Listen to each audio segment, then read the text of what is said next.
Chicken adobo version ng inyong Mommy Wing. Halina at inyong panoorin at inyong subukang lutuin. Ayan po at nangangamoy ang sarap.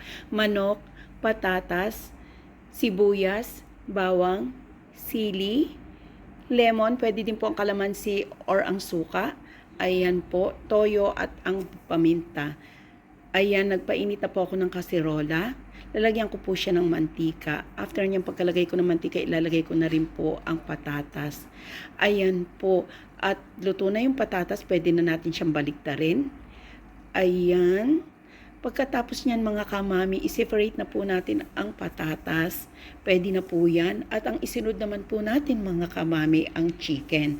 Ayan po, hayaan lang po natin ang chicken ay medyo konting golden brown lang. Ayan po. Ayan at ating ibaligtad na mga kamami. Ayan at luto na. Pwede na natin siyang alisin. Pagkatapos niyan magsalang tayo ng panibagong kaserola. Lagyan natin ng mantika. Ayan na po. Gisa na natin ang bawang. After niyan isunod po natin ang sibuyas. Ayan po at ilagay na rin po natin ang manok.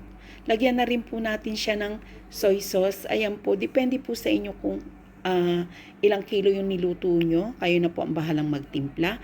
Ayan po, at nilagyan ko na rin po siya ng buong paminta. Wala po kasi akong durog na paminta. Ayoko po maglagay ng laurel at luya sa aking adobo. Ayan po, at tinakpan ko na. After 5 minutes po, ayan at kumulo na siya. Konti na lang yung tubig niyan. Nilagyan ko na po siya ng patatas. Ayan at ilalagay ko na rin po mga kamami ang green na sili. At ayan po ay aking tatakpan. Ayan, luto na siya. Lagyan na po natin ng konting asukal lang.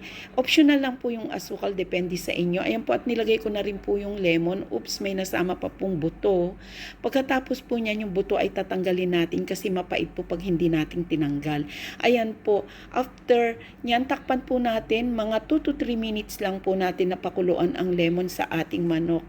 Ayan po at luto na ang bango. Nakakagutom. Ayan po at lagay po natin siya ng sili. Yung sili po optional din po yan, depende sa inyo. Ayan po mga kamami at luto na ang bango at nakakagutom.